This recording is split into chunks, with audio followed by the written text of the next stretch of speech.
Links to previous episodes are given in the video description, so don't forget to like, subscribe and share the video. Frozen Heart, Fated Soul. Episode 2. Kiera, I could not believe he did that. I was so going to get him for this.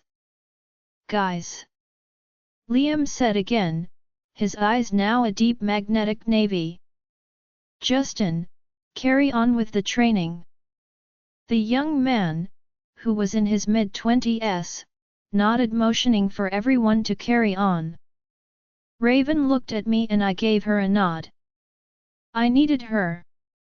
Guaranteed, Liam will flip. Liam walked off and we all knew he wanted us to follow him. I looked at Damon. We got this, he said through the link. I took a deep breath as we followed Liam into the pack house and into the lounge. He looked around, seeing two teens on the sofa. Out, he said curtly. Liam was friendly, however when he got angry, it wasn't good. Raven shut the door after the two boys left and he turned his darkened eyes on us. Care to explain why you're my sister? He said, now turning to Damon. With anger radiating off of him, the air in the room felt thick. I looked at Damon, who looked calm. Should I speak? Calm down, Liam, Damon said. Don't tell me to calm down, yet? When you've gone behind my back. Of all the girls, my sister, really Damon? Liam said. Since when have you two been dating? We aren't, I said suddenly. I didn't want anything to make matters worse. Liam turned to me and, if anything, looked more annoyed off. Look, I'm not a kid, Liam. Unlike you, my views on things are different. This decision between Damon and me was made together. So just stop with this alpha male crap. So, you two are partners? Liam said, sounding a little disbelieving. Friends with benefits, Damon added helpfully before sighing. Look, bro, it wasn't meant to come out. The plan was to end it once we met our mates. Look, it's been a while and neither of us has found it getting in the way of our normal relationship. Liam frowned. I knew he couldn't get his head around it. Liam was a one-woman man. In all honesty, I don't know how many women he's been with, but he does not sleep around. Something Mom was super proud of. Someone will get hurt. Do you two think you two are mates? He asked quietly. There's a chance. No, I said at the same time Damon had spoken. I looked up at him. Guilt filled me when I saw the flash of hurt flicker through his eyes. There were no feelings between us, right? Just an attraction maybe? But I think I might be wrong. Liam, they aren't kids. If they want to do this, then who are we to butt in? Raven said. The usual energy-filled girl was quiet and serious. Rather me than someone else, right? Damon said quietly. Liam ignored him. Do you think this is okay? You know what? Do what you want. Kiera always likes to act like she knows what she's doing, and you Damon, you're the one who's going to get hurt in this. Trust me. He shook his head and stormed out of the room. Liam, Raven said. I saw the pain in her eyes and the hurt look she cast at Damon before she rushed from the room. I sat down and sighed. He'll be okay, Damon said. The alpha was a bit of a CK though, mentioning it like that. A bit? The guy's a complete D.C.K. I snapped. Leave it. Trust me, he isn't worth it. Damon replied quietly. I looked up at him, now remembering the look in his eyes when I had said no. Damon, you don't like me, do you? I said, standing up and walking over to him, not missing the way his heart began to race. Course I do. You're my favorite girl. He said it with a smile. I didn't smile back. He was avoiding my actual question. You know what I mean, Damon. I replied. Thinking back, he had joked about dating a few times. Kia, it doesn't matter. You've never considered it as more. He placed his hands on my upper arms, giving them a gentle squeeze. But I had just got my answer, like a slap to show me I had been so blind to it. Damon, didn't I say to you if feelings crop up that we should?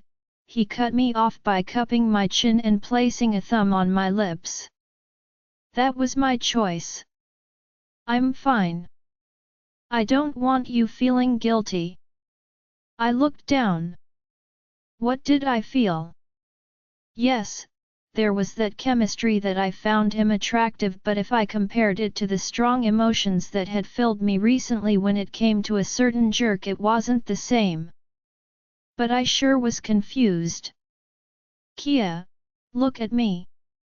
He said, tilting my head up slightly. This felt too intimate. I couldn't do this. I'm sorry, Damon, but Liam was right.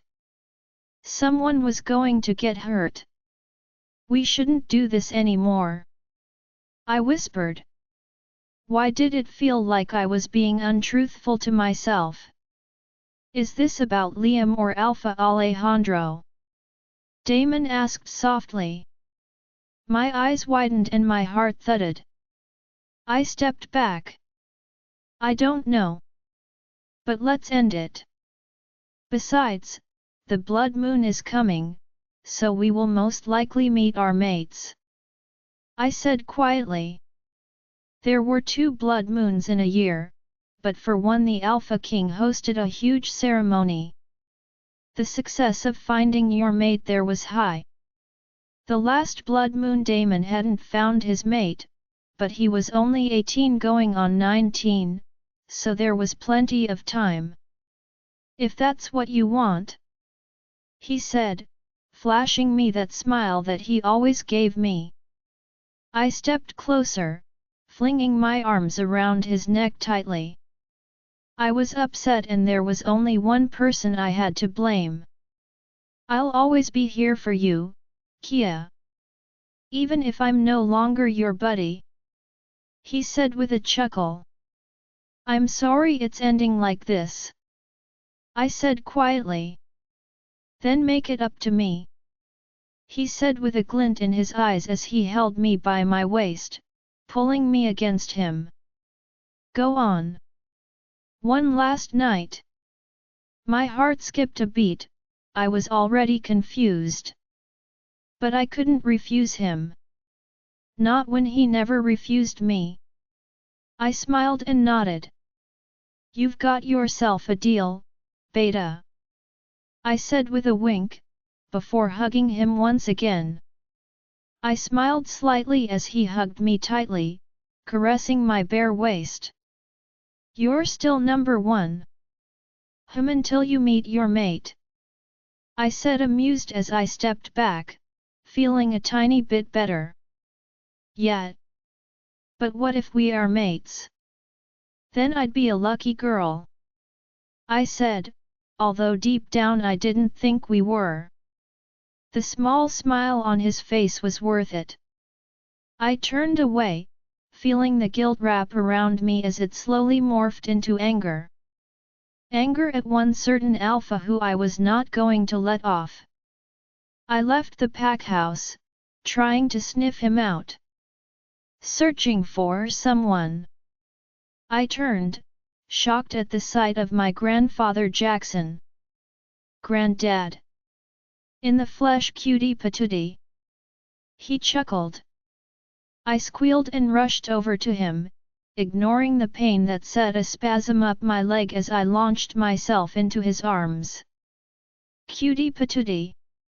A name Dad had called me since I was little, and unlike Dad who had switched to Angel, Granddad still called me it. "Has Grandma come?" "Not this time," he said, kissing my forehead. Granddad and Grandma lived out of the pack. It's been years, but they liked the privacy. To be honest, Granddad and Dad clashed a lot. I was around 11 when I learned that Dad and Mom were step-siblings before they found out they were mates. Apparently, they fell in love before the blood moon. I loved their story. To me, it was romantic and not weird at all. Because of the constant clashing, and the fact their parents were married, they moved away. Although Granddad was perfectly fine with it now, Dad didn't seem to be able to let go of that grudge. It was a typical behavior of Dad's. He can't forgive others quickly or himself. I knew he still felt guilty about my ankle. Although they didn't live here anymore, Dad kept their mansion in good shape and they stayed in it when they visited. "Why are you here?" I asked as he set me down again. "The king's here. There are a few things he's discussing and I thought I'd come to see if your dad needs help." "Well, I won't stop you. You look like someone with a goal in mind," he said with a small smile. I nodded. "Yeah, I had a goal to claw a certain jerk's eyes out." "I'll see you later, Granddad," I called before hurrying off. It took me a further 10 minutes before I caught the intoxicating woody scent mixed with male musk. My stomach flipped and I frowned. How could a man be so attractive while also being a complete jerk? "Oh, wait. You just need to behave like a PRCK, like the Alpha King. Do you really have to ruin my day by showing me that face of yours?" His annoying voice. I frowned and scanned the area. He was here, but where? I gasped when he suddenly landed in front of me, a dangerous look on his face. I looked up at the tree behind him, then back at him. "Before speaking, remember my warning," he said coldly, his dark eyes piercing into me. I gulped despite myself. What's he going to do? Me being me, I had to speak. "After causing issues by opening your mouth, do I think I care? Your warning and you." That was the wrong reply. I felt the darkness swirl around him. His eyes blazed red as his power wrapped around me like a storm, pressing down on me. The urge to yield filled me. "Run! Danger!" It was what my wolf was screaming, but my feet were rooted to the spot, refusing to budge. I closed my eyes the moment his hand wrapped around my neck. The most dangerous, sinister growl I have ever heard left his lips and my heart pounded against my rib cage, sending shivers up my spine. Never had I heard something so terrifying. It made me want to cower and yield to him. I think I just annoyed off the Alpha King. Scratch that, I definitely did. "Alejandro!" My anger flared up and I grabbed her throat, not caring that my claws dug into her soft skin.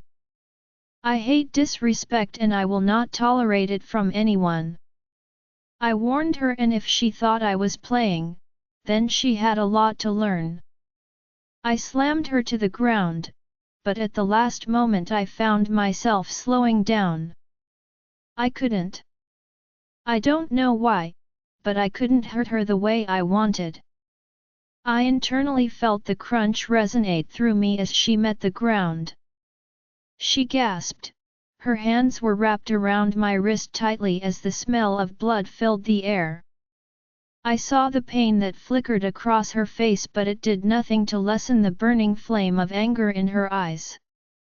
It's all you're good at, right? Do it again if it makes you feel better, but I am not scared of you. She hissed. Her words sounded distant, as all I could focus on was the blood that surrounded the ground around her. I shouldn't have done it. My heart was racing in a way it hadn't since the day I had awoken to find I had killed my mother. To find out I was a monster. I was one. This was proof of that. I let go of her and moved back. I had hurt her.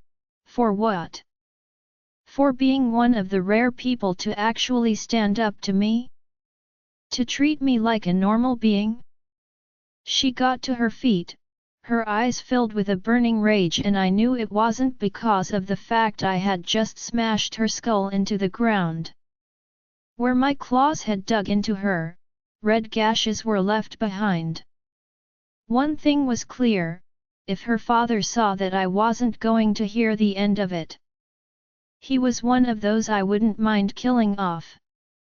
But then again, he was useful. Not that I'd admit that. I don't know why people think you're some kind of king. All I know is you're. She spat resentfully. I could see those stunning eyes blaze with anger, and for once in my life, I didn't want that. I am a king, whether you like it or not. It doesn't change anything. Yet, even if I didn't want to annoy her off, my mouth had other plans. I crossed my arms as she walked up to me. She had an aura around her. It was faint, but it was there. Not an alpha aura. It was subtle, something different. What was it? She suddenly shoved me hard. I frowned, not even budging an inch. Get out of our pack. You're not welcome here. She hissed. Her eyes were now a dazzling purple. Too bad, that's not your choice. Don't make me do something that you will regret. Like what? Go cry to your daddy? Go ahead, because I sure won't mind ripping his head off. Her canines were out now and I could see she was fighting herself. Well, since I had annoyed her off, why not carry on? Right? Touch my dad and you will wish you were never born. She hissed.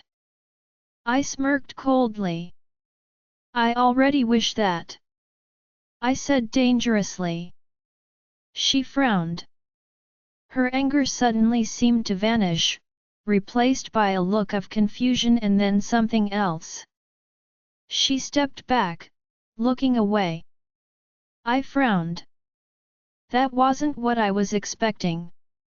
You know, when I was younger, I heard a story about the Lycan king who never found his mate. Who lived alone to rule the werewolf race until his last breath. A story that came into existence once you took your throne, about the mating ceremonies you hosted in hopes to find your queen. That is not true. I only hosted them because the council thinks it's a good idea. I said dangerously. She was confusing me with her mood that changed like the British weather. Whatever the reason. In my head, I always wished the king found his princess. That he would get his happily ever after with one who teaches him how to love. I even wrote a story once where you lived happily with her. I think I was right. All you need is someone to see that you're not a monster. I'm going to hope that beyond that facade of yours, there's something inside you that at least cares, she said quietly. I looked at her coldly. I hated how she was prying into my life and mind. There's no such thing as happily ever after. You're more stupid than you look. I don't need your kindness or pity, I said. My aura was rolling off me in waves and she wasn't even budging. Why was she defying me? Then I guess I'll just kill you with kindness, she whispered, her soft voice tempting me. Her lips slightly parted, looked rather appealing, and I stepped closer, glaring down at her. She glared back until she seemed to realize how close we were standing. Stay out of my way, little one. You don't know what you're messing with, I said, leaning closer until my nose was just an inch away from hers. I resisted a smirk. Well, no matter how rudely she behaved towards me, it was clear I still had an effect on her, and I didn't mean fear. Her heartbeat had quickened and I saw her glance at my lips. It seemed like her partner didn't cut it. Maybe a real man was what she needed to satiate that heat she had running through her. The smell of hazelnut chocolate swarmed my senses and I was tempted to bury my nose in her neck. Even the blood didn't lessen the way she smelt. I'm not little and you're the one who's messing with me. Back out of my life and I'll back out of yours, she said quietly. Or what? I taunted. Her eyes flashed purple again, but before she could even speak, I sensed another scent approaching and knew instantly who it was. I stepped back smoothly, crossing my arms. She glared at me. Or I'll make sure you get your head out of you, Kiera. I smirked as her face drained of color. She turned to look at none other than her father. His eyes were a dark blue, but he was not looking at me. Now this was fun. Did Daddy's little girl just land in hot water? I saw him look at the blood on the ground and then at the blood that still stained her head. His anger grew and was rolling off him in waves, but it was now mixed with worry. Dad, calm down. She glanced at me and I knew she realized I had sensed him approaching. Her eyes flashed for a second before she stepped in front of her dad, between me and him. I triggered him off, Dad, she said. Smart girl. I wouldn't mind an excuse to vent all my anger out, and I had to admit that he was probably the strongest opponent I was going to find, but I was still stronger. I stay away from him, Elijah said coldly to her. His hand was tenderly feeling the back of her head, his anger calming when he realized it wasn't as bad as it looked. Nevertheless, the rage was still there.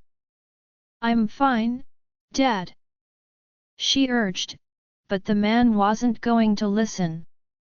He looked at me with anger and rage growing in his eyes. If it weren't for what you have done in the past, I'd tear you apart or die trying, he snapped, now moving his daughter behind his back. I wouldn't mind killing you, I remarked. Dad, leave it, please, she urged. So, she was worried for her dad. Funny.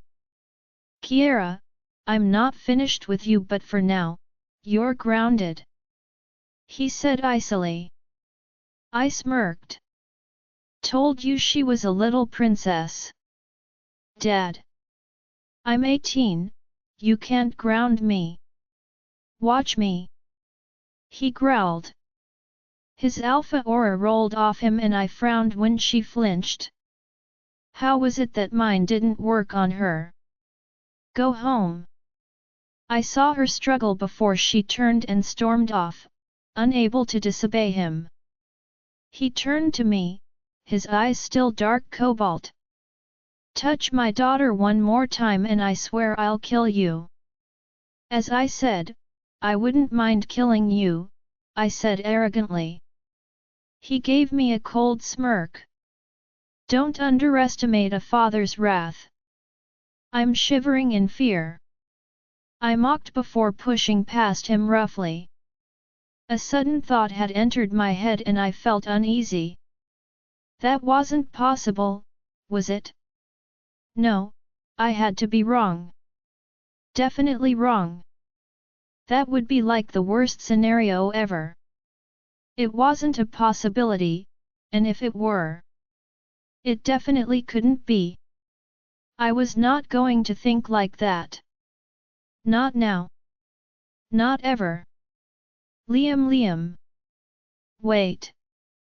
I closed my eyes, trying to calm myself down as Raven caught up to me.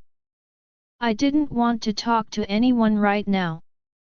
I mean, I just realized my best friend was screwing my sister behind my back. I don't know what was worse, the fact they were sleeping around or the fact they were doing it so casually. I knew Damon had a partner, he had told me that.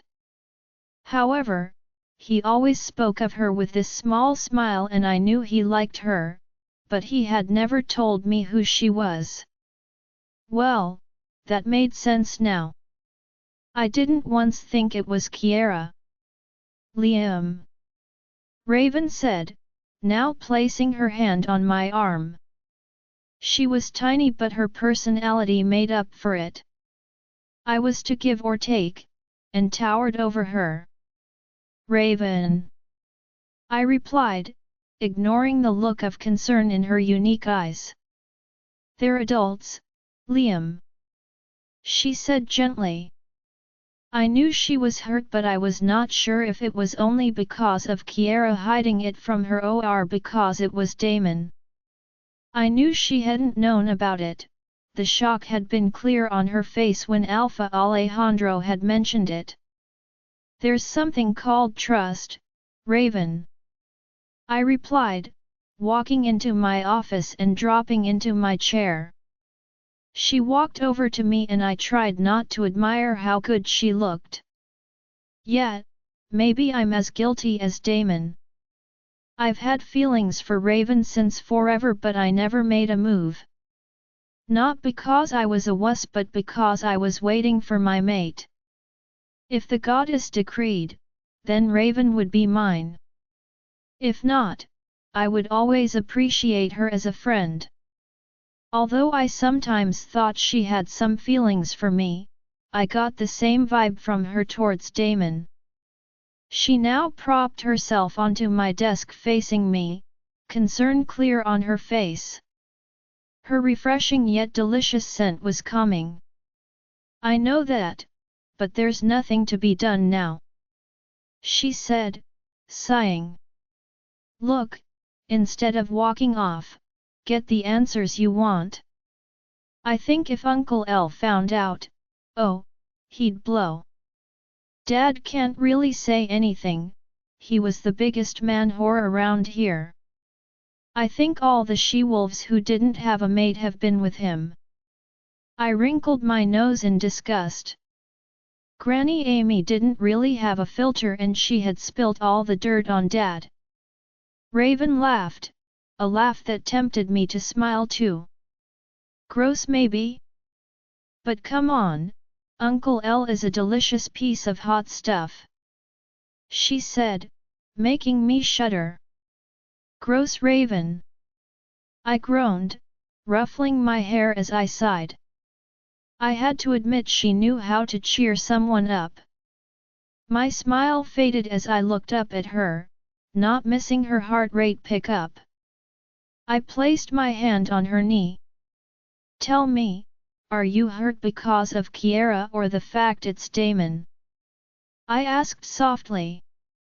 She tensed as she looked at me with a look I couldn't really decipher. Why would I care if it's Damon? She asked, looking me straight in the eyes and I knew I wasn't wrong. The telltale flicker of her eyes was there. I shrugged. You tell me, there's something between you two. Oh please, people say that about us too as well.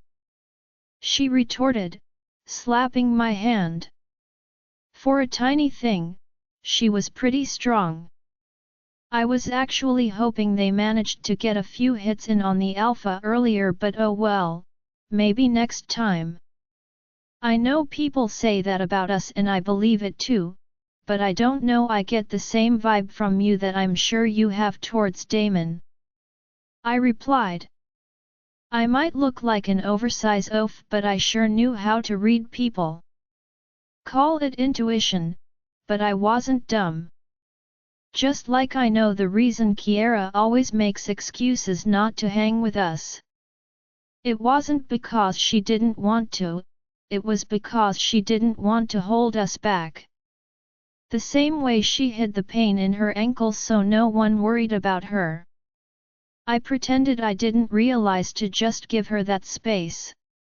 I watched Raven, seemingly unsettled by my words. Before she frowned at me. Don't turn this back on me. Now get up and stop moping. Those getting their freak on does not mean it will affect anything. I sighed. Maybe not, but I don't know, it didn't sit right with me. I guess you're right. But I'm not letting either of them off so easily. Especially Damon. She smirked and jumped off the table. Need help, partner? Can you even help? I teased. She smirked slyly. Never underestimate me, she said as she followed me from the room, and just as I stepped out she slapped me, making me jump. I glared at her as she burst out laughing. Oh, you're done for now, bite size. She ran off and I ran after her. Yet, she wasn't fast enough. I grabbed her by the waistband of her yoga pants, making her yelp as I dragged her back and slapped her cute one. She blushed lightly, glaring at me. I gave her a wink. You started it, remember? Liam. Get home, see if Kiera is there and make sure she stays put. Dad's voice full of anger came through the link and I frowned. What had happened now? Got it. What is it? Raven asked, realizing I was mind-linking. Dad wants me to get home and make sure Kiera stays there. Oh no, Raven said worriedly. I should go. Feeling better? She asked, stepping looser. It really was hard at times, but I had done it for years and I'll continue to do so. Much better, thanks. I said, taking her hand and giving it a quick kiss before I stuck my tongue out at her and broke into a run. I really did appreciate how she lifted my spirits. Whoever got her as a mate would be lucky. I reached home soon after, only to hear my mum sounding really angry and Kiera arguing back. I entered the living room.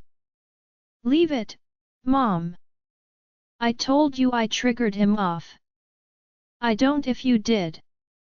No one touches my daughter. Whoa, what's happening? I asked, seeing Kiera trying to stop Mom from leaving. Alejandro injured her. My fault. Kiera shouted. I knew exactly what had happened. She had gone after him for opening his mouth and probably did annoy him off.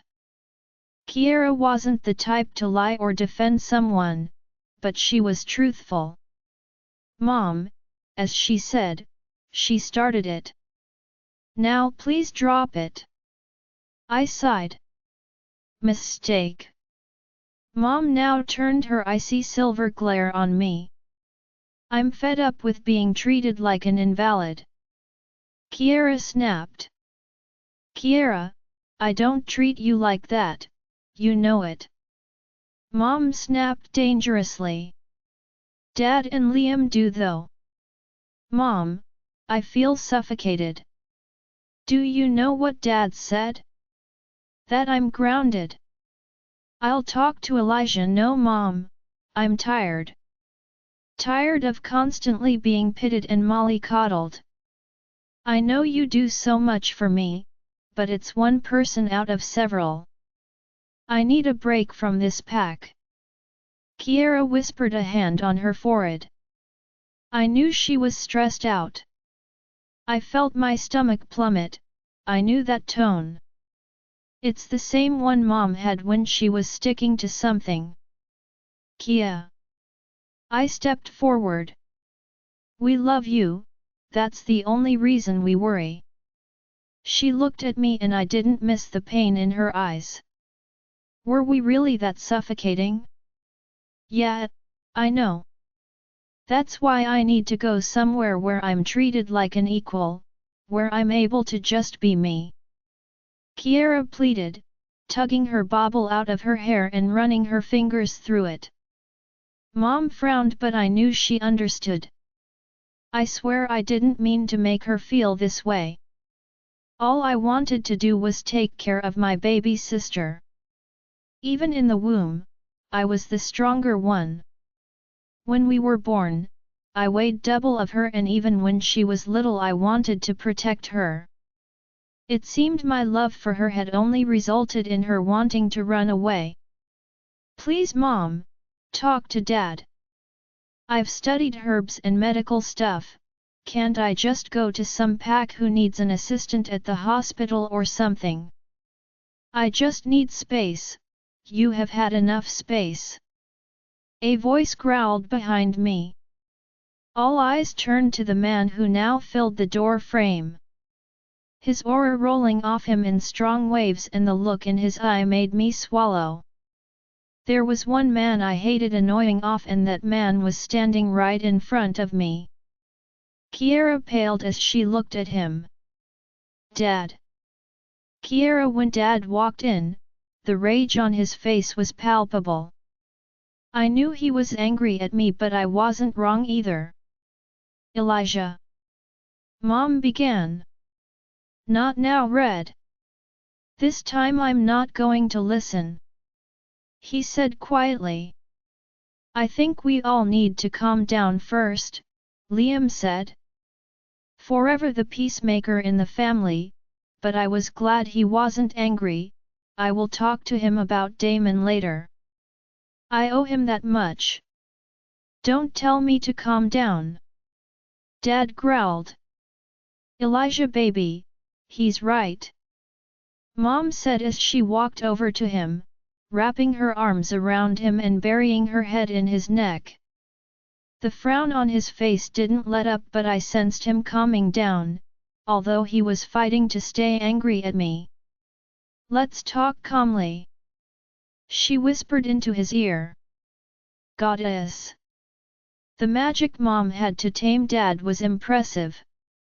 But before Dad could reply, the doorbell rang, and I was hoping whoever it was came with a distraction that would stop this from getting worse. I'd rather talk to Dad when he was calmer. The familiar scent made me smile as Granddad walked in. Do you ever do anything but shout, Elijah? Seeing your face isn't helping. Dad said, although he met his father with a small smile and a hug. Granddad then gave Mum a huge bear hug, before meeting Liam. Do you kids no longer shower after training? I mean, you two stink. He said, making me feel embarrassed. Oh my God, is it that bad? What would have I stopped myself thinking? I was about to say Alpha Alejandro. Goddess, I needed to stop thinking about him. Yeah, it is awful. Now both of you should go shower, then we can have a drink. Scarlet, any of your bakes available? Doesn't Mama bake any more for you? Mom teased as I rushed from the room first, ignoring the pain in my ankle. It was, after all, ever present. Not as much. She says she's retired. I heard Granddad complain. I smiled, how I missed them. It was always nice when they visited. Kia. Liam called just as I reached the top step. I stopped as he climbed the steps 3 at a time before stopping in front of me. I looked up at him and he sighed. I'm sorry about flipping earlier. It's still weird for me, but I know you're not a kid anymore. Wow, was Liam actually apologizing? He really was a softie at heart. I felt guilty too. I shook my head. No, I'm sorry too. We've called our agreement off. Besides, we're at the age where we need to find our mates. So. Yeah. I shrugged and he looked at me with sadness in his eyes. I hope I wasn't the reason for it. Not really. But you're right, someone could get hurt. There's one more thing. He said hesitantly. I looked at him curiously, waiting for him to continue. I didn't mean to suffocate you. I know you say it a lot, but I never realized it was so bad that you want to leave and go elsewhere. He said, trying to hide how my words had affected him. I had hurt him. The very thought made my chest clench painfully. This wasn't my aim. I shook my head and wrapped my arms around his waist. I know, but I just want to do stuff without everyone worrying for me. To be more than the alpha's daughter. I whispered, inhaling his comforting scent. Granddad was right, we did stink. I'll support you. When we discuss this with Dad, I promise I'll be on your side. He said, kissing the top of my head. Thanks. Come on, we better get. Whoa, you're still bleeding a little. How hard did he hurt you? Long story. I annoyed the king off. I said. His eyes flashed and he growled. He hurt you that badly? Liam. You're doing it again. I did ask for it. I sighed and smacked his arm. Seriously, it was my fault. Don't get so overprotective. We both know that if he wanted, I'd be dead right now. True. Seriously, Kia, stop annoying him off. I don't even know how you can handle his presence. No idea he's a jerk. I said, although I had to admit that he was a really hot jerk. Well, see you downstairs, I better go shower. He nodded and I gave him a smile before walking off to my room. I was hoping with Granddad here he may be on my side, because I was serious, I needed a break from this pack. Yes, I loved it, but I wanted to be able to live independently, even if it was just for a short time. It was an hour later and we were all seated with Mom's freshly baked chocolate muffins and tea in front of us. I had just told Granddad that I wanted to move to another pack, as experience to learn more about herbs and to apply my knowledge somewhere. It's just I want to do something useful without being treated special. I love our pack, but I just need a break. If I could go for a few weeks or so just to learn something new. There are several packs with the best doctors and if I could spend a little time there, it would be great. Just think, you know I love medicine and herbs. Dad, I wouldn't even get in trouble because I'd be doing something I love. I finished. I think it's a fair suggestion. Mom added. You will probably leave once you find your mate. Although I'd like it if your mate were here. Dad said, frowning. Like who? Liam asked, drinking his glass of milk. The baby didn't drink hot drinks, but he had milk in the morning and at night. I smirked slyly as I looked at his milky mustache. Should I sneak a picture? I bit into my muffin just as Dad spoke. Damon, he would be ideal. I choked on the big bite I had stuffed in my mouth. It was now Liam's turn to smirk, thumping my back. Damon hey? He asked, his brow furrowed.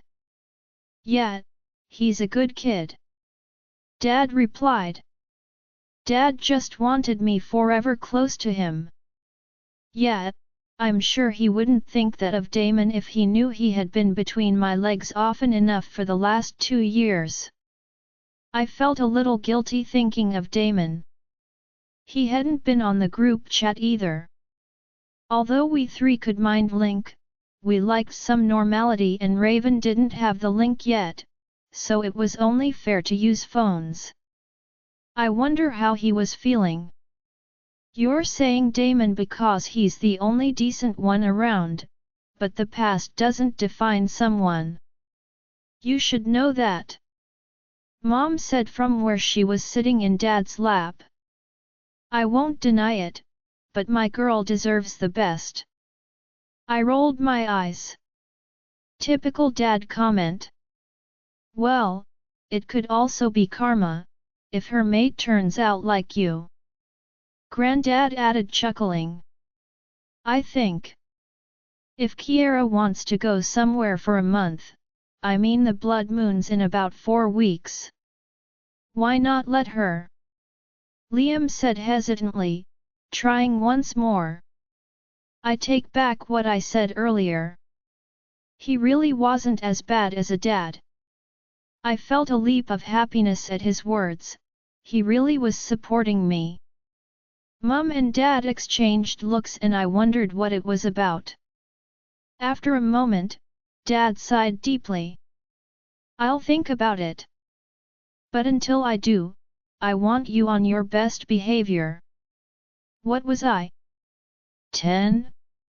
Dad was so overbearing. I pouted but didn't argue. If I wanted an outlet, then this might be the way. I just had to be a little patient.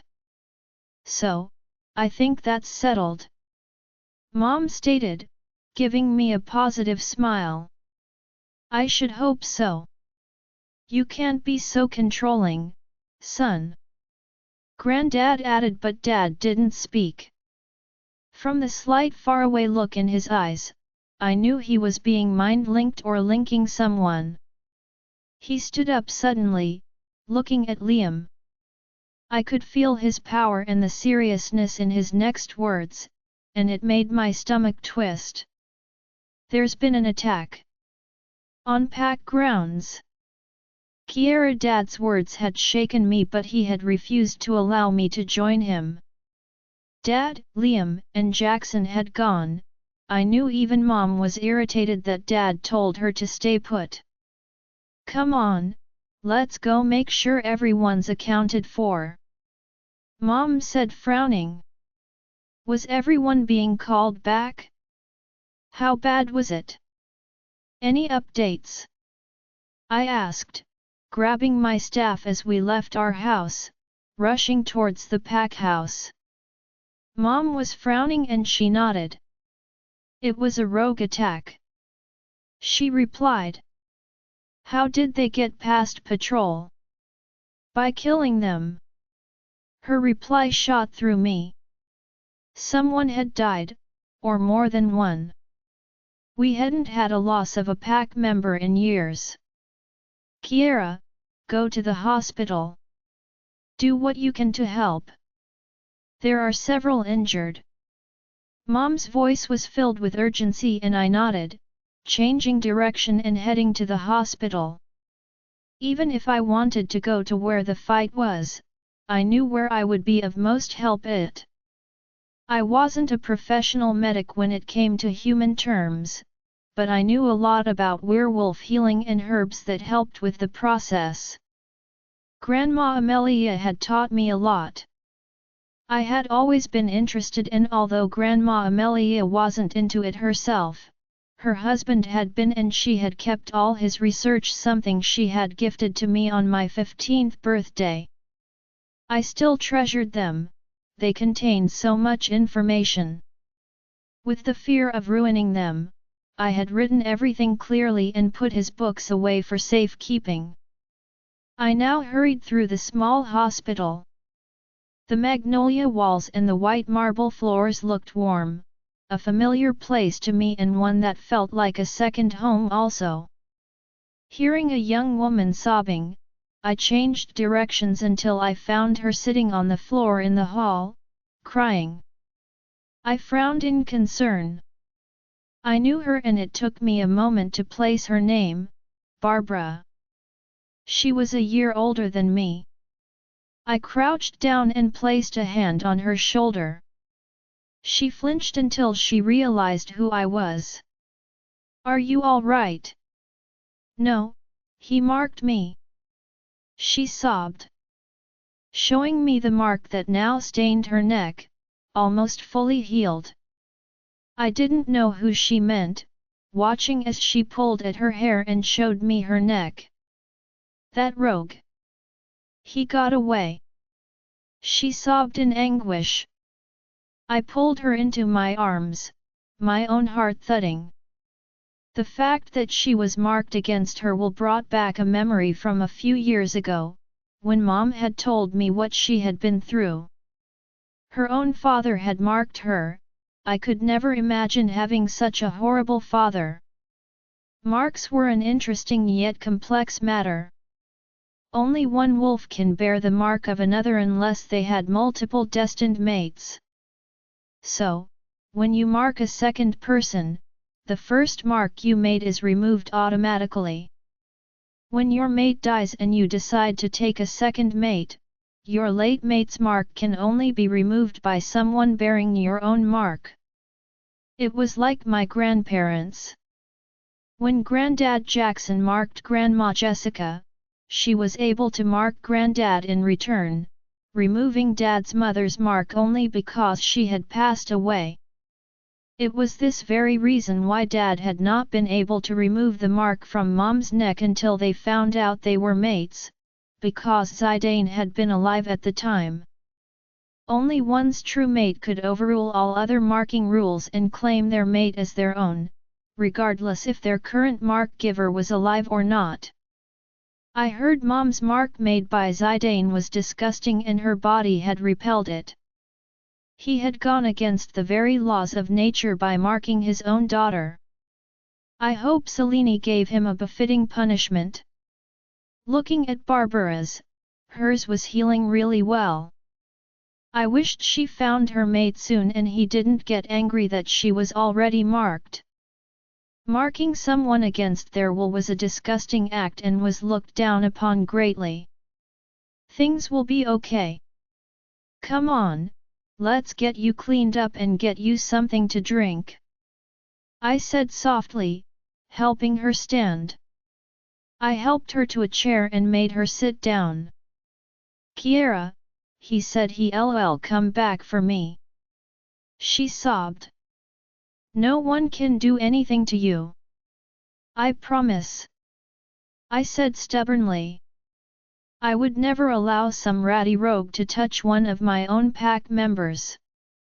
Not under our watch. "Kiera." I turned and saw one of the pack doctors running past. "We could use you, there's a lot injured."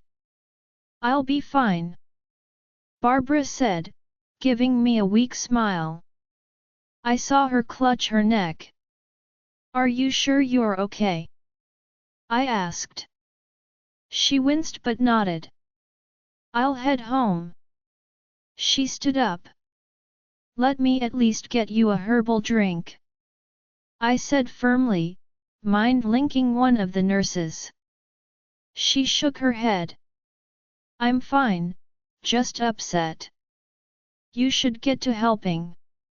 A lot of people were injured quite bad." "Okay, but just wait, someone's bringing you the drink." She nodded hesitantly and I smiled, unable to waste any more time. Ping the nurse bought the drink for her before she left. It would clear any toxins from her body and repel anything the rogue may have been carrying. I stepped past the first ward and my stomach churned, the strong smell of blood filling my nose mixed with the smell of fear, anxiety, and panic. All 6 beds held a patient, each one supporting injuries. Someone was assisting each of the injured. Some looked a lot worse and, from what I could make out, some of the worse patients were not even in these wards but were being operated on or being prepared for surgery. I rushed on to the next ward and saw 3 beds were not being attended to yet. I walked over, analyzing which one looked worse off. Settling on a young man in his early 20s. He was an Omega from what I could tell. He had his arms wrapped around his knees, blood covered his clothes and soaked the sheets he was sitting on. The only thing he was holding was an already blood-soaked towel over his shoulder. His head was also bleeding profusely. "Hey, mind if I check you over?"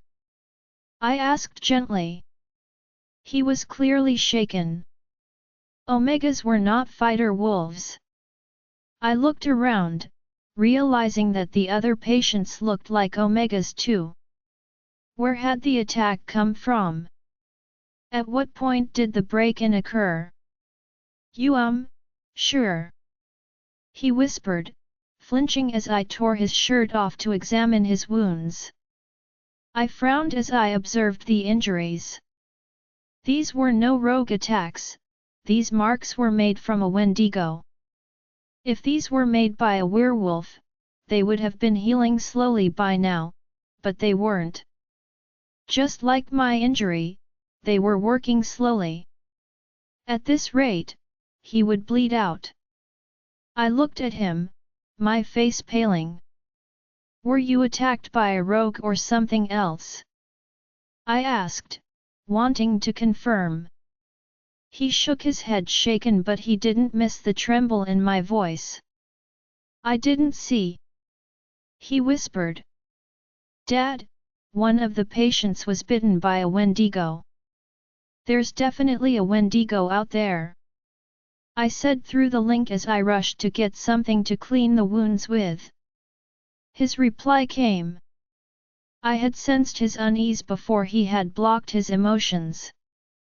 I wondered what was going on out there, as I quickly tended to this boy's injuries. I cleaned the wounds first before I began to stitch him up.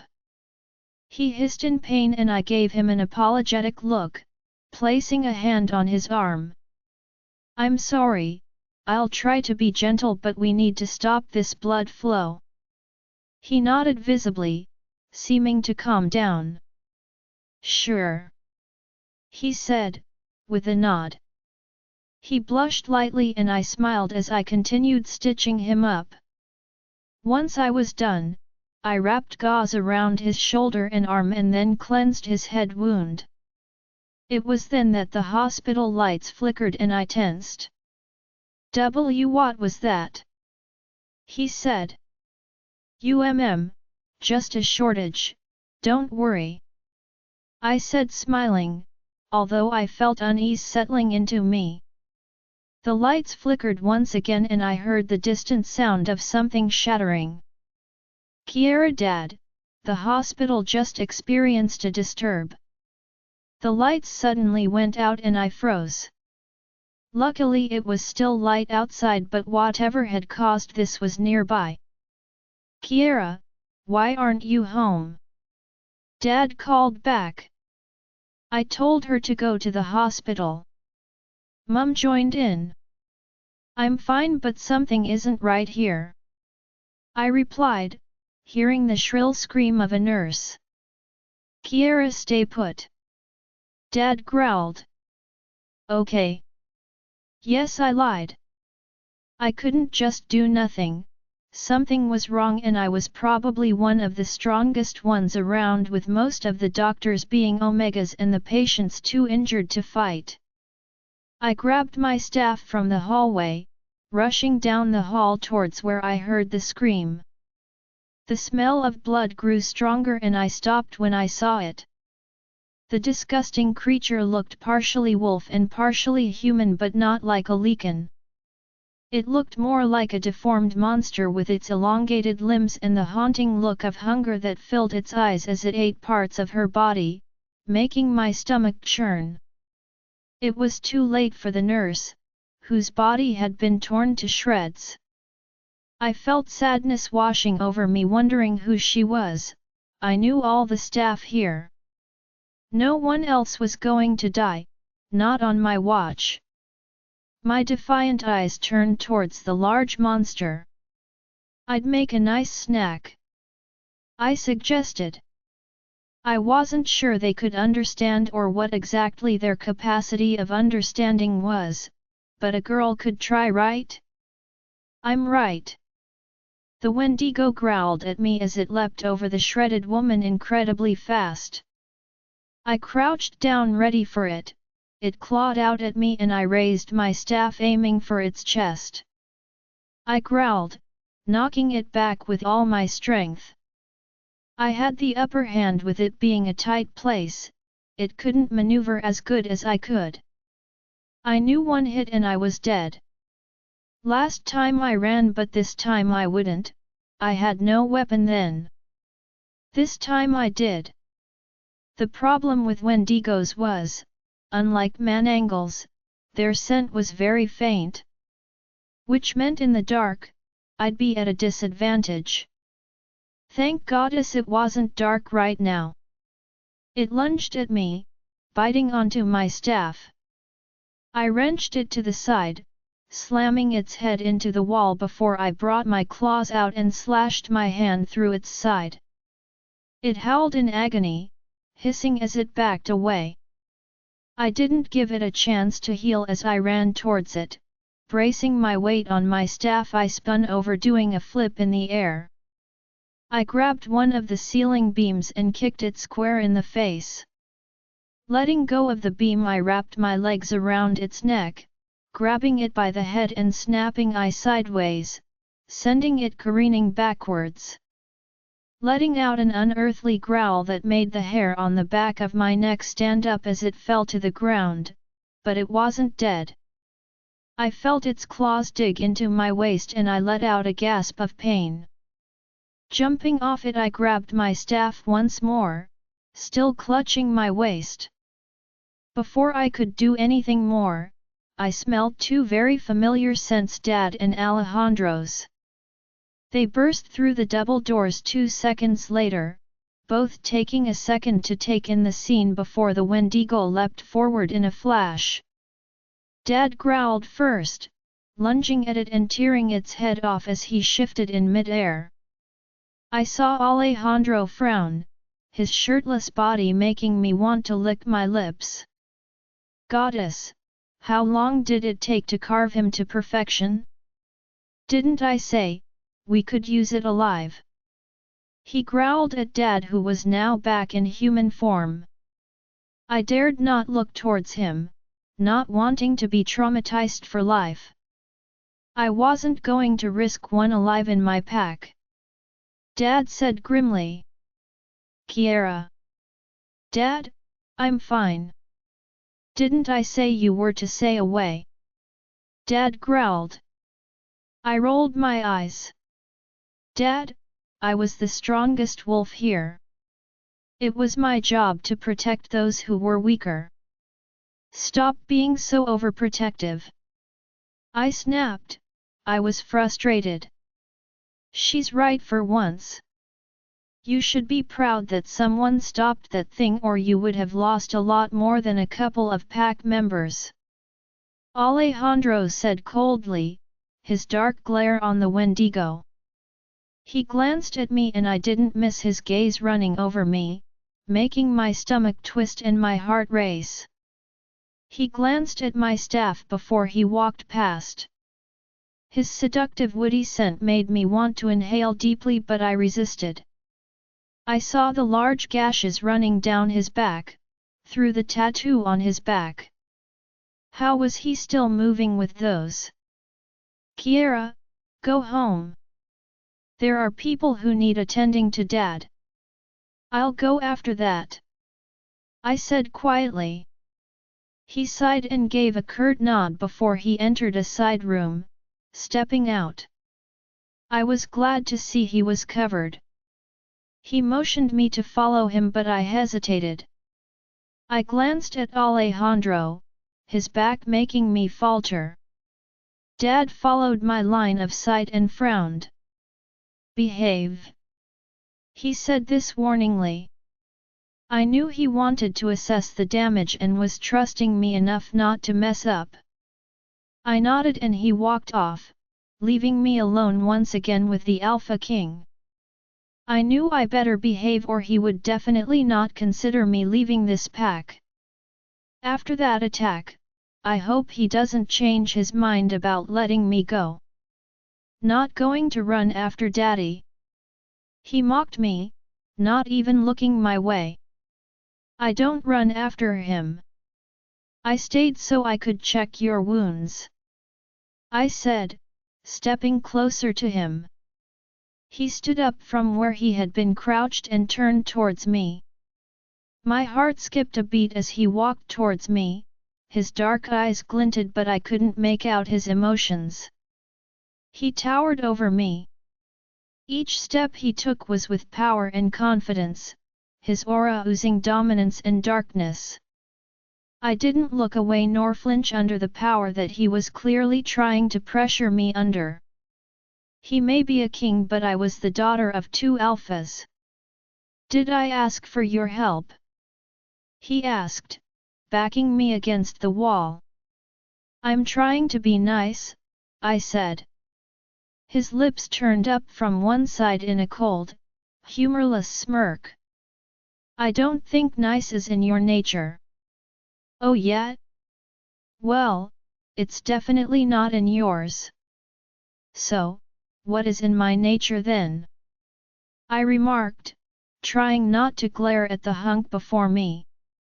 Being reckless, he said, his eyes now flashing red. I wasn't going to lie, I was confused. Didn't he say to Dad that I did good? He looked down at me as I glared up at him. So that's an issue for you now? I growled, crossing my arms to try to put some space between us. He was close and every sense in my body was going crazy. His husky voice, paired with the words he spoke next, made my core throb and my chest pound wildly. No. I kinda like it. Alejandro, her eyes widened in surprise at my words. Well, I really do need to learn to keep my mouth shut. I looked away from her, trying to ignore the scent of hazelnut chocolate that seeped off of her. Goddess, did she have to be so tempting? Why did I even like chocolate? I glared at her, annoyed by her silence. Let me check your wounds, she said. Need an excuse to touch me? You wish, she retorted, giving me a deathly glare. What was that supposed to be? You looked like a constipated cat, I remarked whilst walking over to the Wendigo to begin searching it. Was there really nothing on it? Once again, no clue. I felt her walking over and the anger that was radiating off her. Seems like Daddy's girl knew how to obey because she kept her mouth shut. I mean, I knew of a few ways I could keep that mouth busy. I frowned as she crouched down, observing the Wendigo.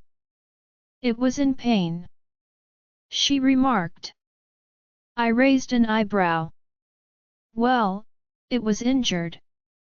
What was she, stupid? I know that. I'm just saying, I can sense it. I looked at her sharply, it was there again. That very faint aura around her. She blinked and it was gone. Something told me there was more to her than she or her family knew. Was it coincidental that a Wendigo appeared where she was? Can I check your wounds? They look pretty bad, she said, now looking at my back. It'll heal, I said. Or I could let her do what she wants. Having her hands on me wouldn't be so bad. I smirked coldly. If her father knew what went through my mind, he'd have her locked away in a tower. But we all know that if I want something, nothing would stop me from getting it. I still think cleaning it will help speed up the process. Fine, I said suddenly. You can check the one on my leg too, I smirked as I walked away from the dead Wendigo, noting the parts of the she-wolf that were scattered around. I glanced at the walls. Blood was smeared over it. It looked like a scene from a horror movie. I like to create such scenes. Shame I wasn't the one behind this one. In here, she said, opening a door. She didn't seem to click on that I wanted to torture her. Oh well, this was going to be fun. She walked over to a cabinet and took some stuff out. I didn't miss the limp that was more prominent in her ankle. Did she overexert herself? Curiosity filled me and my mind flitted to 14 years ago when I had saved her, remembering how she had walked back then. I had thought she wouldn't make it in this world. I guess I was young. She was different, but at the same time I had to admit she was strong. To face a Wendigo without fear, was something not even the best of my warriors could do. Sure, they'd face them, but they did fear it. This may sting a little. I'm sure I've dealt with more pain than this. Okay, big guy. She shot back, dabbing the cloth rather firmly on my back. Whatever she had put on it stung a little, but it was nothing compared to the pain I've felt. Pain, I relished in the feeling, the only reminder I was alive. I tensed when she placed her hand on my shoulder. I felt the rush of pleasure from her fingertips tingle through me and I rolled my neck, stretching out the kinks. That was another thing that made me feel alive, her touch. You're all tense, she said, placing the cloth down, and I felt her add something chilling to the wounds. I frowned, feeling a tingle of coolness from her hand. That was what I felt moments ago, but as soon as it came it was gone. Do your job, I remarked. I raised an eyebrow when her nails dug into me. I turned my head and glared at her. She moved back, her eyes widening. What? She said. You know exactly what, I said dangerously. She had better not forget her place. Once again, she didn't cower under my aura. Maybe she was just a bar of chocolate? Just like chocolate, she didn't have the ability to feel my power. Maybe the same rule applied to her. I wonder if she tasted like chocolate too. Well, I was seriously losing my mind. She moved around me and my eyes went to her waist. She had been hurt too. Don't you need to tend to yourself? Yeah, I'm going to clean it now, she said, lifting her top, showing off the large gash that ran across her waist and stomach. Her tattoo caught my attention and I found my gaze lingering on her as she wiped the wound. It was kind of amusing watching her try to look past her to see her wound. I don't care. If you drop off, at least we'll have one less Westwood in the world. This world needs us Westwoods. She shot back, glaring at me. Is glaring all you can do? I can do a lot more, she retorted. Yeah, I heard you that night. I remarked, making her blush. She turned slightly, grabbing the bandage. Come here. I commanded. I felt her tense. Well, at least my alpha command worked on her. She raised an eyebrow and came over. I smirked. Seems like you do know how to follow orders, I said. I did not miss her racing heart. I took the gauze from her. Only if I want to. So, I wonder what else you want, I remarked, opening the bandage. I placed it around her waist, feeling her tense under my touch. My eyes didn't leave her, as I wrapped the bandage around her stomach, not missing her taut stomach and defined waist. She was pretty. I guess he was good at one thing, making a pretty daughter. I pulled it tighter, making her gasp as her hand went to my shoulder. I resisted a smirk as I completed wrapping the bandage around her and tucked it firmly in. Thanks, she said, ruffling her hair as she lowered her blood-soaked top slightly. I'd say any time, but the only time I have my hands around a woman's waist is if I'm with them, I remarked. Her cheeks flushed and I felt her breath hitch.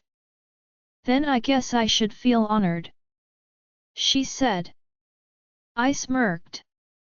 Or insulted, you're clearly not hot enough. I was not going to give her the satisfaction of knowing that she was pretty. Her eyes flashed with anger and she gave me one of her withering glares. You are such a little thing. She crouched down in front of me as she began cleaning the wound on my thigh. I sat there in my shorts, enjoying her trying not to get too close. I would prefer her on her knees facing me, but after my suspicions, I didn't want to get close to her. Somehow, she always made me say more than I wanted. She whispered in a barely audible voice, but I heard. Seems like you have a dirty mouth, I said, grabbing her by the neck.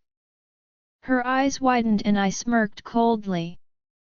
Keep talking dirty and I'll have to wash it out for you. Our eyes met and I could smell her intoxicating arousal coating her in temptation. Nymph. I glared at her coldly.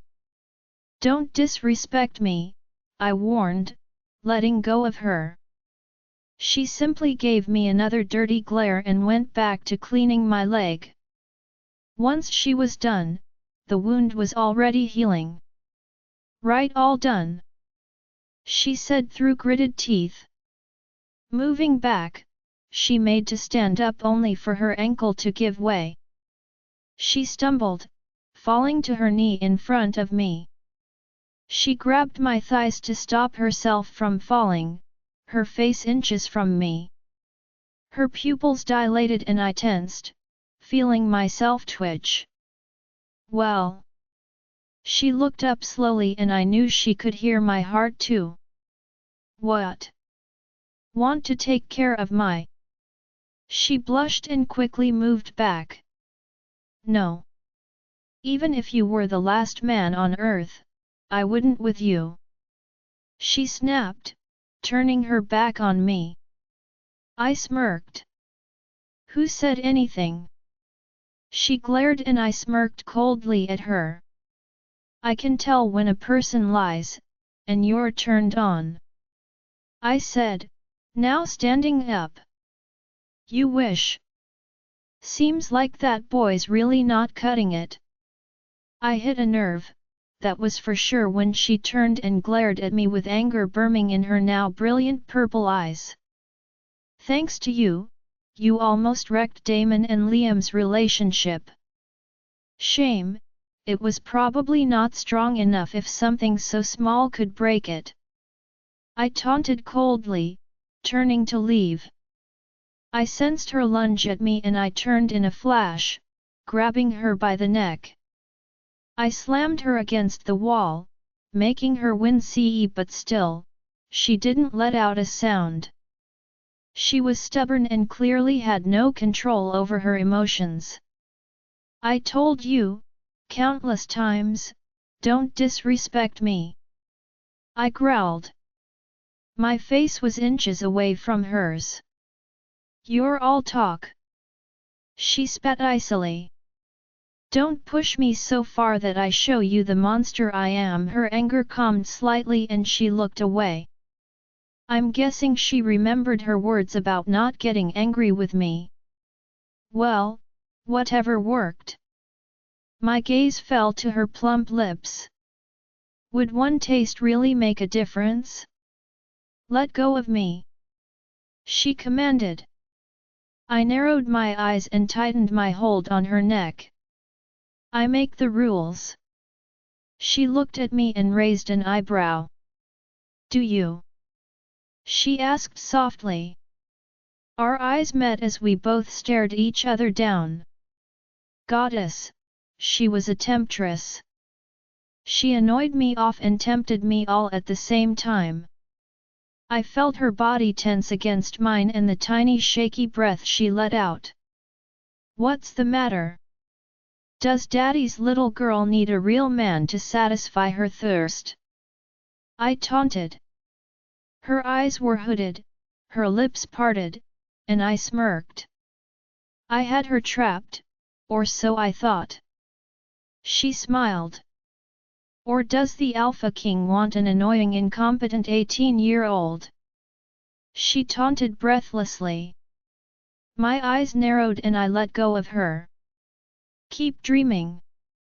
There are countless women who I take an interest in, to use and throw aside when I'm done. If anything, you're not even worth that. I said harshly before I turned and stormed out of the room. Kiera, there was something between Alejandro and me.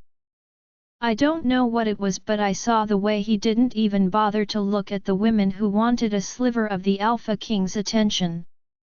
But when he would look at me, I didn't miss the hunger in his dark onyx eyes. He could deny it all he wanted, but I got his heart racing too, just as he did mine. What was it? Soon I knew he'd be leaving and returning to his own pack. Just the thought made my stomach sink. I was totally confused. I mean, the guy got me so worked up that we were constantly at each other's throats. It was weird. I had never been attracted to anyone so strongly before. Then there was the fact that he was 34. That in itself shocked me. He was almost double my age. If Dad knew what went through my mind, I'm sure he'd lock me in the cells for the rest of my life. Things with Damon had been kind of strange. I mean, he was quieter, and I knew our breakup had affected him. The night after the attacks I went to see him. We did end up having linked, but for the first time, I found it hard. Although he was as amazing as ever, I couldn't stop the guilt that filled me. Guilt that had no basis to be there. I couldn't forget his quiet words when we had simply laid there. I've already lost you. I wouldn't forget them, but it also made me realize that I had hurt him. It only added to the need to leave the pack. To just have a little break to come to terms with it, as well as having space to breathe. Coming to that, I hadn't asked Dad again. I mean, a lot had been going on. It had been 2 days since the attack. We had lost 4 men and 1 woman. Kimberly Stone, the sweet 25-year-old nurse who had been pregnant. The funerals were held yesterday and security had been tightened considerably. We had just finished training for the morning and I had just showered and got dressed in pink leggings and a white chiffon tunic. I paired it with white sandals and pink feathery earrings to complete my look. Kiera, come to my office at the pack house. Dad's voice came through the mind link. Bring Raven too. I frowned. Did I mess up again? What did I do now? Okay. I quickly sent Raven a text and headed out. Seeing Damon standing with Liam, I paused on the bottom step. I hadn't seen him since the other night when Elle snuck out of his bed, although he had said to stay the night, I hadn't been able to. Our eyes met and my heart raced. "Morning," he said, breaking the silence. I could see Liam observing us sharply. "Morning, you weren't at training," I replied smoothly. I was setting up some sensors around the pack grounds. "Oh, no wonder," I replied. "Goddess, don't let me make this awkward. Anyway, I need to go, Dad's called me to his office at the pack house." "You too?" Liam said, frowning. "Why? You too as well?"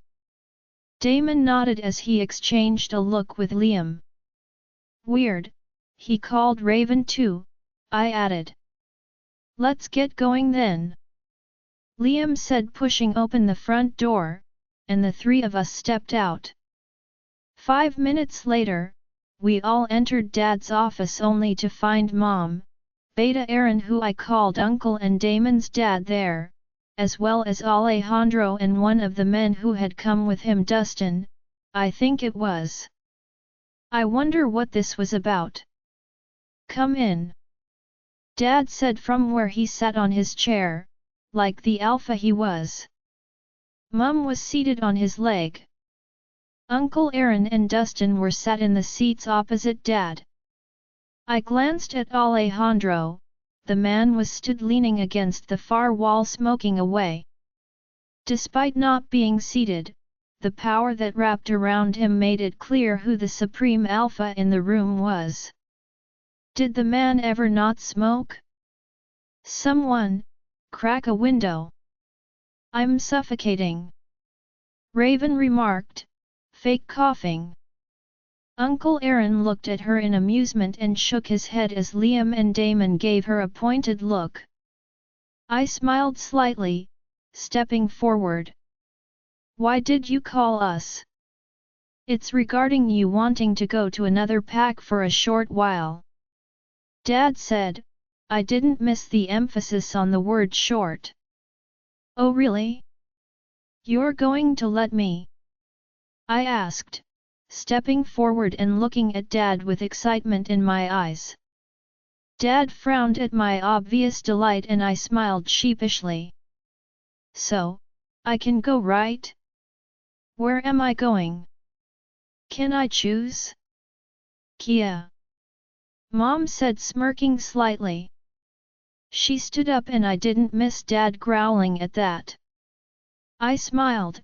They really were the perfect pair. "You're going to the Night Walker's pack?"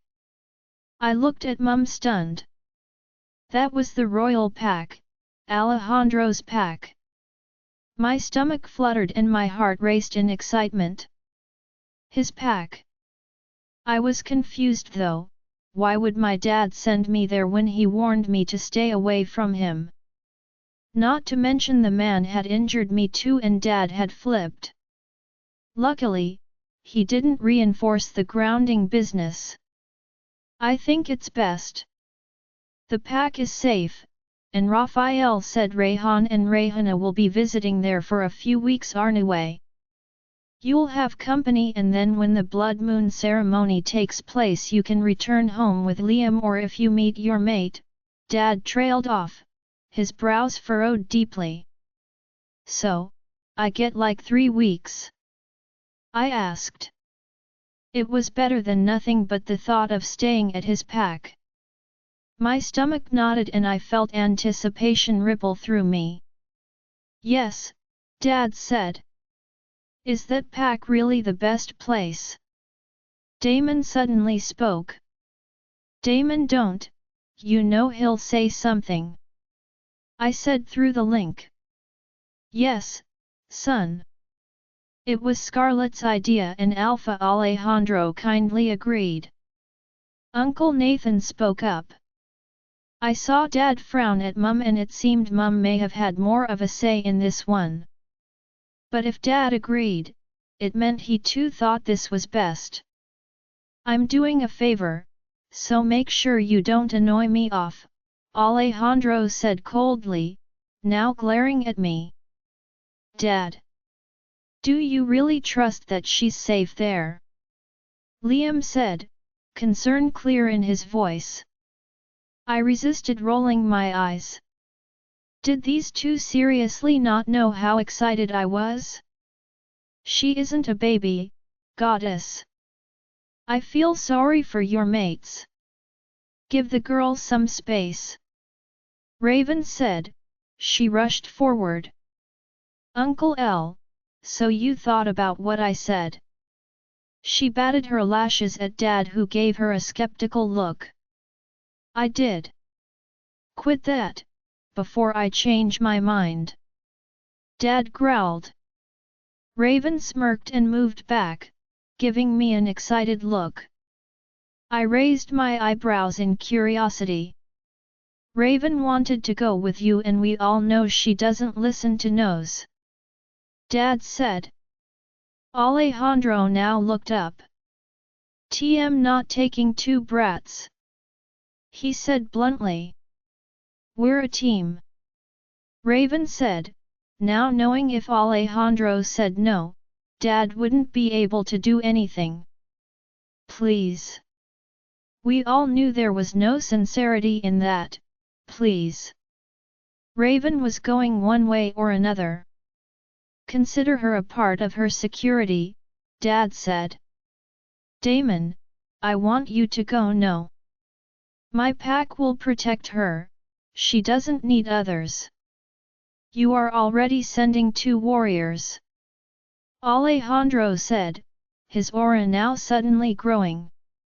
I'll take it as an offense if you think my pack is not competent.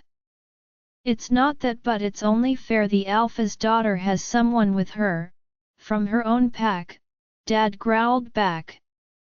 Then she can pick the brat or him. Alejandro said with contempt, glaring at Damon with such hatred my heart thudded. Why did he hate him so much? It wasn't because of our relationship, was it? Who was I kidding? Sure, he had some interest in me, but I knew it was just. It seemed I wasn't the only one to feel confused at Alejandro's dangerous anger. Kiera. Mom said, frowning as she looked between the two men. Damon's face was emotionless, his soft blue eyes calm. While Alejandro's were a burning red, screaming anger and power. It's fine, I mean the pack's safe. I don't think I need. I mean Raven, I'll take Raven. I said, making Raven high-five me. Alejandro smirked as if he had just attained a victory and took a long drag of his cigarette. We leave in the morning. He glanced at me and our eyes met before he walked out. Dustin gave a small smile before he left the room too, following his alpha. Dad sighed and looked at Damon. What happened between you and Alejandro? Nothing. We just fought once during training. Damon said, glancing at me. I had a feeling he had doubts. Oh, who cares? That man has issues. Raven added. So come on Kia, let's go pack. Okay. I said, smiling slightly. Angel, Dad called me. I stopped and turned back. Be careful. Even if Alejandro has agreed, he is dangerous. Don't annoy him off and remember that you are a guest at his pack. Respect him. I nodded and was about to leave when I turned back to Dad, a sudden thought coming to me. I don't get it though. Of all the packs, why did you choose his? There's more to this, isn't there? I saw the adults exchange looks and Liam stepped forward. Don't think too much about it, Kiera. No. There's more. I want to know. I pushed stubbornly. Kiera. For once, stop being stubborn. The reason doesn't change anything. I got you sorted to go, so take it. Mum said firmly. But there is more to it, I said now looking at Dad. His blue eyes met mine and he sat forward. The attacks on this pack are growing. The Wendigo and Manangle attacks are all around us. We're like a hot spot, drawing them in. I'd rather you be somewhere far away and safe. What better place can there be than the Alpha King's pack? Alejandro, I left the office trying to control my emotions. Every time I saw his face, I wanted to tear him to pieces. She didn't come home the other night and I knew exactly where she had been. I smelled him on her the following day, even if it'd been very faint. Nothing much went past my nose. Which was one of the reasons I'm so annoyed that I can't find a clue to track the Wendigos. It was like there was no scent, no clue. I had a feeling witches were working from the shadows too, but I could think of no reason for them to be. What was the goal? I headed down to the cells. We had managed to capture a rogue and I was going to get some answers. For the last 2 days, Elijah had taken the reins but got nothing out of him. I now stepped into the room as the 2 guards shut the door behind me. The silver bars wouldn't be able to contain me, but for werewolves, it was torture to touch or to be cut with. I looked at the wolf who was bound by chains. The room smelt of sweat and stale blood, laced with wolfsbane. Seems like Elijah knew a thing or two about torture from the state of the rogue before me. I grabbed him by his hair and dragged his head back. Looking into his gaunt face, it was clear he didn't eat enough. I don't have time. So, let's get to it, I said dangerously. My eyes glowed red as I looked into his. Who sent you? The command in my voice was strong and I saw fear in his eyes as he became compelled to tell me. I was the king of all wolves, rogues included, and all had the urge to obey me. I can't say. He stuttered. I saw his internal struggle. We came as he was fighting himself. Answer me, I growled, smashing his head into the ground before I dragged him back up once again, blood dripping from his fresh wounds. I won't keep repeating myself. I will kill you. We need mates. Lies. I grabbed his arm, twisting it back until I heard the sickening crunch. He grunted in pain and I held his hand back, not letting it reposition to heal. Let's try again, I said dangerously. I felt the anger growing within me and the need to tear him to shreds consumed me. My anger from earlier was simmering already and this was just sprinkling oil on a fire that was already lit. Who sent you? He struggled, pain and anguish on his face. How was he struggling and refusing me? The king, he said. His eyes widened and his irises dulled, choking suddenly.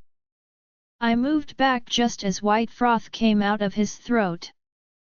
He coughed and choked, writhing in pain until he suddenly stilled. I heard his heart stop beating and I turned away.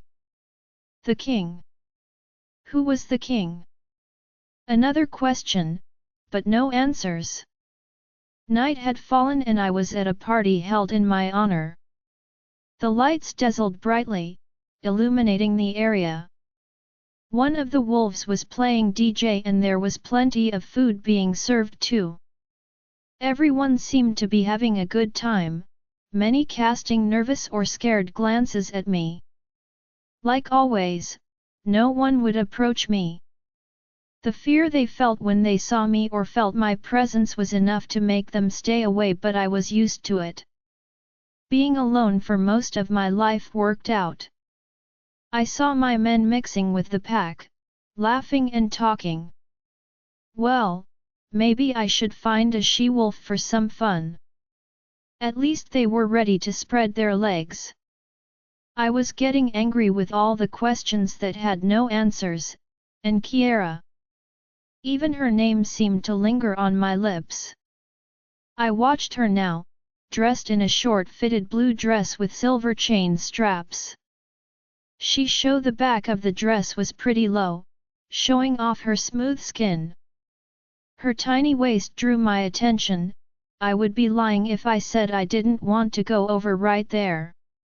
Her hair was curled with a dusting of glitter sprinkled in it, a reminder that she was just 18. Her midget of a friend stood by her side in a matching dress of dark purple. Were these girls? Plain childish. Liam and that man, or whatever his name was, were next to them, cheering over something. I didn't miss the way Damon's eyes lingered on her. I buried the thought away, trying to remain calm. I turned my attention to the older she-wolves. There were a few single ones and I could see the looks they gave me. Each of them wouldn't mind spending the night with me if I wanted. I spotted a certain brunette, her hair similar to Kiera's. It was shorter but it was an okay match. I let my eyes trail over her. Nothing compared to Kiera, but she'd do. As if sensing me watching her, she turned. Her light blue eyes opened wide as she blushed. I took a gulp of my alcohol, my eyes not leaving hers. Putting down the empty glass, I walked off into the trees. I knew she'd follow. We walked in silence until we were a good way away and I stopped. Alpha. Her voice came. It was soft, nothing like Kiera's husky one that I found kinda hot. All this Kiera, in my head was irritating me too. Was I going to compare everything to her? I turned, not speaking as I walked over to her. Her heart was beating and I could already smell her arousal. Seems like you're already turned on, I said huskily. Another 20 minutes later, I returned to the party. The woman was definitely not going to get back here. I felt a bit better after releasing my anger, but it wasn't enough. I found my eyes on Kiera once again. She was now gorging on donuts. She sure ate a lot. Oh wait, I can fit a whole donut in my mouth, she said, picking up a large one. I'm sure I can too, she replied. They both took a fresh donut and I found myself watching Kiera. I hadn't told Elijah about my assumptions about her powers. It was the only reason I agreed to let her come to my pack. If the attacks changed direction, it meant there was something special about her. Aside from being a temptation. I watched as she shoved the entire donut into her mouth. Well, that's good to know. A dirty thought flitted through my mind and I smirked. The brat seemed to be struggling a little, but both managed. Kiera motioned something at her brother, pointing at her mouth. She said you need to swallow it too. Liam chuckled, drinking his wine. Remind you of Rayhan and Rayhana? Scarlet said, now propping herself up on the stool next to me. Breaking my attention. No way. Kiera was nothing like them. I decided not to answer. I just want to say thanks for all the input around here. Although you have to admit, we did a good enough job. I glanced at her, remembering the first time I saw her. I had sensed her ability, but I had felt a strange interest towards her, and it was not attraction. I won't deny it, she was pretty, but it had been something different. I hadn't been able to explain it, and now I don't know. I didn't feel it, but that interest in Kiera was strong. The assumption I had that day came back to me, and I quickly pushed it away. Good security or not? They managed to get in. I replied, frowning. I've spent years, and no answers. I'm sure you'll get them, she said confidently. I glanced at her. She was one of the rare ones who had never been scared of me. I heard a low, possessive growl, and Elijah walked over, pulling Scarlet into his arms. He was blind if he thought I'm into Scarlet. Although she was only 3 years older than me, it was his daughter who had caught my attention. One he was sending right into my pack. I smirked as he kissed her, glaring at me. Keep her, not my type, I said, glancing out at the crowd again. We need to talk, he said curtly. Just stay calm, Scarlet said, kissing his lips sensually before Elijah motioned for me to follow. I hated people. I preferred being alone. Neither of us spoke. Even when the lights of the party faded away and the music grew fainter, he kept going. Until even I couldn't hear the party anymore. Any reason you've come so far out? I said, lighting a cigarette. I wanted to speak to you alone, he said curtly. Speak, I said. You hurt Kiera in anger the other day, and now I'm entrusting you to take care of her. Your choice, I said. Our eyes stared the other down. A choice for a reason. You wouldn't have agreed if you didn't think the same thing, he said coldly. Oh? Did he know something? Do share, I said mockingly, blowing out smoke slowly. Kiera has always been the center of several attacks. Back from when she was 2 and the rogue attack happened. I never told anyone this, not even Scarlet, but the rogue wasn't trying to kill her. Alejandro, I raised an eyebrow. What did that even mean? He sighed, running his hand through his hair and looking at the trees that surrounded us. Only the rustle of leaves or the odd animal could be heard. He was trying to take her. I still remember the look in his eyes. He didn't even look like he was fully there. He didn't care that I was hacking at him, he just trying to take her. I brushed it off. There's been several events, but that day. Outside the cinema, the Wendigo didn't seem to have gone in for the kill. We both know that, and we both know how fast they are. Kiera couldn't have outrun them if they wanted to kill her. Then at the hospital, of all places, it chose to go there. There are more pups and wolves in the pack house. He was smart. His line of thought matched my own. I stayed silent, letting him speak. I don't know why, there's nothing different about Kiera, but just in case my assumption is correct, then Kiera may be the target. I scoffed dryly.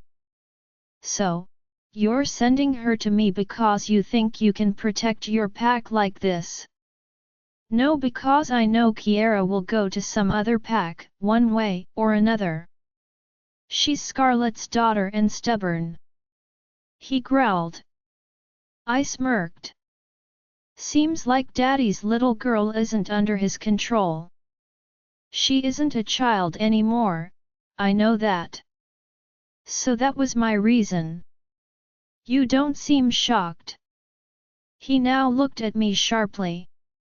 I stayed silent for a moment.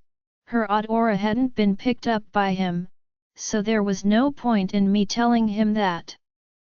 So, you want me to protect her yet you're sending her right to me, when we both know I'm a monster?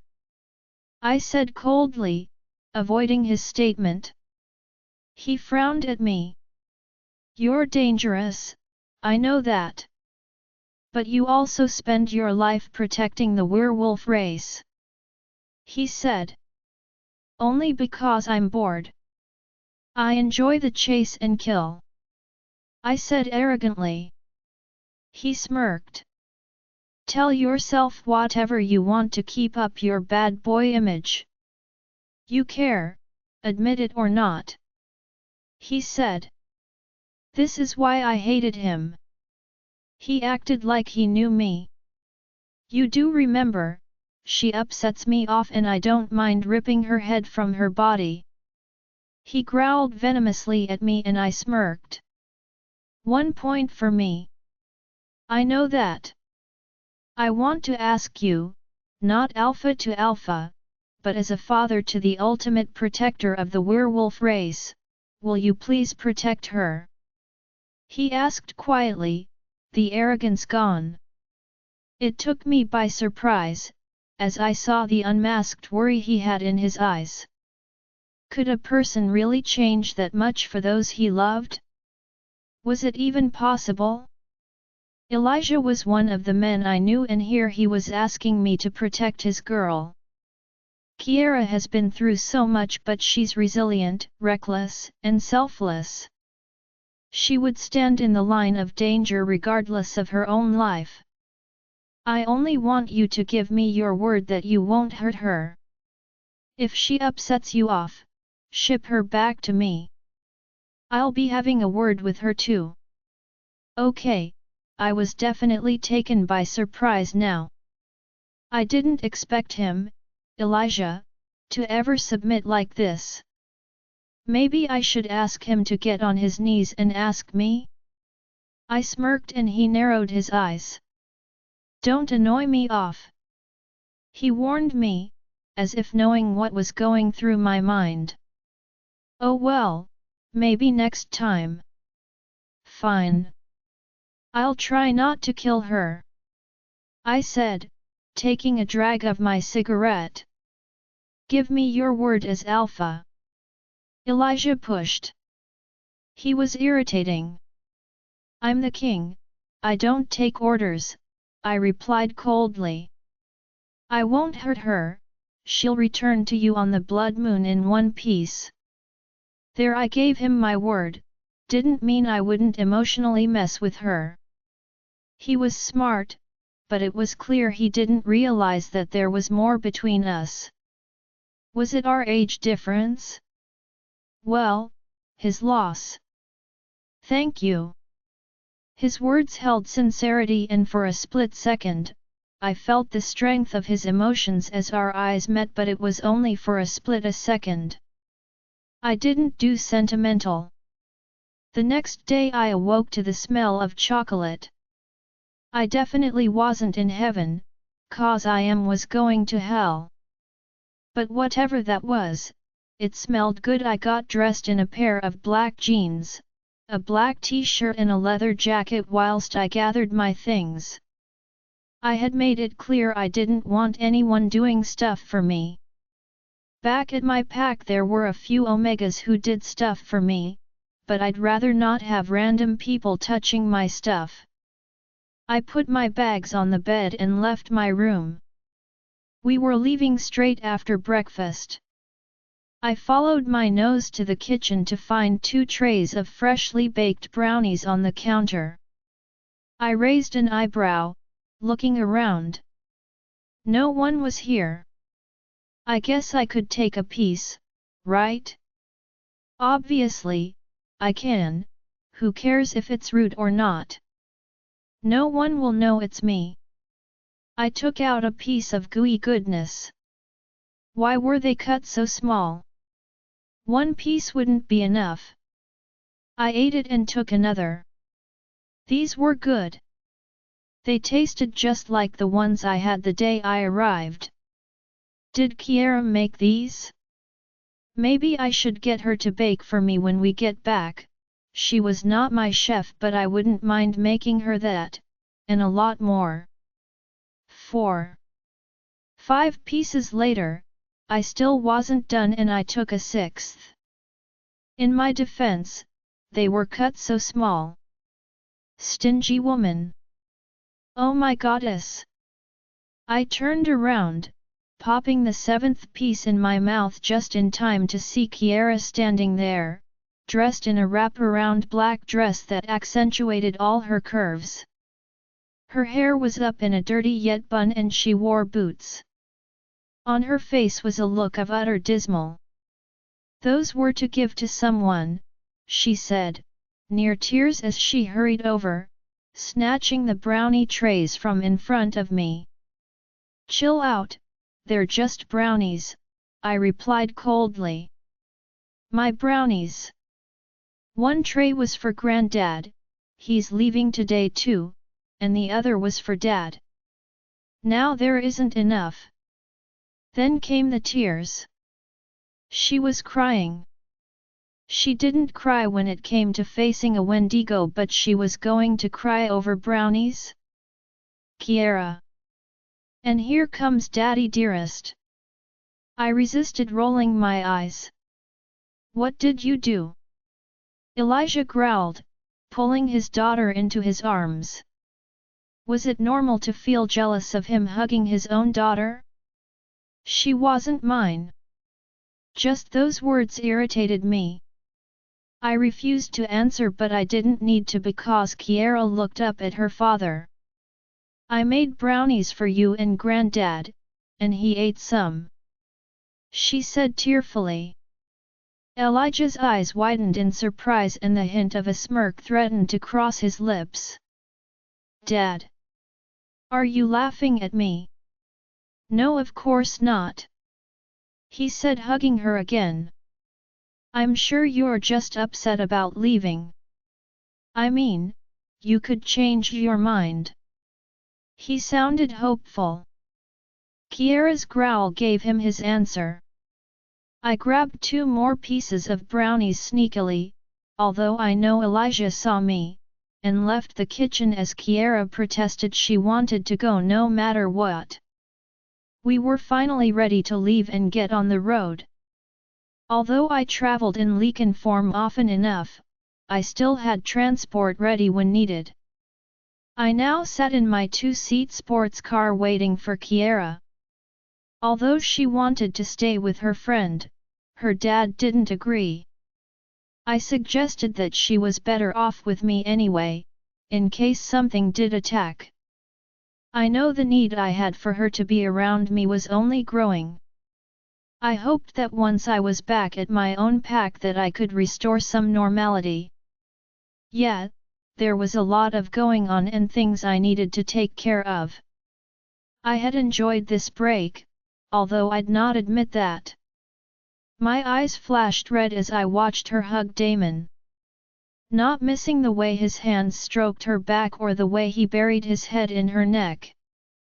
I slammed my hand on the horn, beeping loudly, making Kiera jump back before she finally met her mother quickly and then walked over to the car with her dad.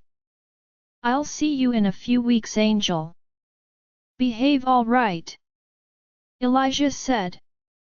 She nodded as they hugged, before she got in. He looked at me and held his hand out. A peace offering and confirmation of a promise, I knew that much. I took his hand as my eyes met his. "Take care of her." I said nothing before turning away and letting go of his hand. Trusting me with his daughter was something huge for Elijah, and I wasn't too stupid to see that, but did he really trust me? The question was the same one I'd always been tempted to ask Raphael. Ever since the day I had killed our parents, I always felt he was a little uneasy around me. He probably didn't even trust me around his pups, I'm sure he didn't when they were little anyway. Sensing it from him and his mate, I distanced myself from them. Once a monster's always a monster after all, right? For more updates, link is given in description. Rest audiobook will be continued in next episode.